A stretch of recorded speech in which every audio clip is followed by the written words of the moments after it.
All right, so we're gonna add a little color to this frame. I'm gonna go to the paint bucket tool over here on the left, choose a color. The top square is what color it will be. So if I click on that, I can choose any other color using this little pop-up color picker.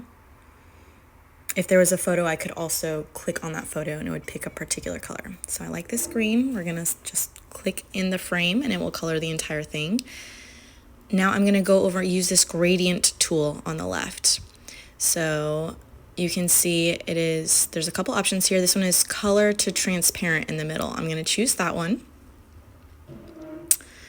I'm gonna pick another color, this darker royal blue color.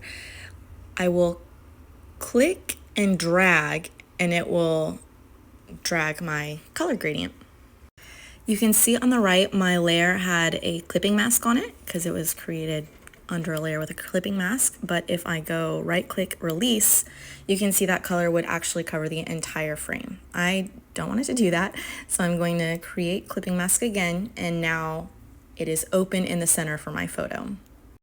Now I can actually touch this circle at the bottom of my gradient and adjust the color. So if you notice on the frame, when I click that lime green, the gradient has a green tint to it too, or red, or I can change it around. So I can click these different colors and it is affecting the gradient color in real time.